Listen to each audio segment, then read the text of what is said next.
Breaking news शामिल कयूं। अमरीकी ख़बरूं इदारे में एडिटर तौर कम कंदड़ सहाफ़ी कराची में घर ते कब्ज़े जो इल्ज़ाम हणंदे आर्मी चीफ खां मदद जो मुतालबो करे छॾियो।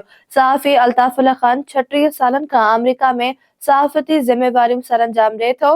संदसि इल्ज़ाम आहे त कराची जे इलाइक़े गुलिस्तान जौहर ब्लॉक 10 कामरान चोरंगी लॻ संदसि 720 गज़ घर ते कब्ज़ो कयो वियो आहे। सहाफ़ी अल्ताफ़ ख़ान मूजिब हू 1990 खां अमरीकी ख़बरूं इदारे में एडिटर तौर कम करे रहियो आहे। 2026 में पाकिस्तान वापसि आयो त संदसि घर ते कब्ज़ो थियल हो। सहाफ़ी इल्ज़ाम हयो आहे त एसएचओ काशिफ अब्बासी इन कब्ज़े जी सरपरस्ती करे रहियो आहे। सहाफ़ी आर्मी चीफ खां मुतालबो कयो आहे त संदसि घर तां कब्ज़ो ख़त्म करायो वञे। अवांखे ॿुधायूं, अमरीकी ख़बरूं इदारे में एडिटर तौर कम कंदड़ सहाफ़ी कराची में घर ते कब्ज़े जो इल्ज़ाम हणंदे आर्मी चीफ खां मदद जो मुतालबो करे छॾियो। सहाफ़ी अल्ताफ़ुल्ला ख़ान 36 सालनि खां अमरीका में सहाफ़ती ज़िम्मेवारियूं सरअंजाम ॾिए थो। संदसि इल्ज़ाम आहे त कराची जे इलाइक़े गुलिस्तान जौहर ब्लॉक 10 कामरान चोरंगी लॻ संदसि 720 गज़ घर ते कब्ज़ो कयो वियो आहे।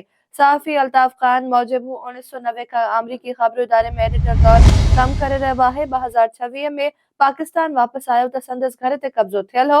सहाफ़ी इल्ज़ाम हयो आहे त एसएचओ काशिफ अब्बासी इन कब्ज़े जी सरपरस्ती करे रहियो आहे। सहाफ़ी आर्मी चीफ खां मुतालबो कयो आहे त संदसि घर तां कब्ज़ो ख़त्म करायो वञे।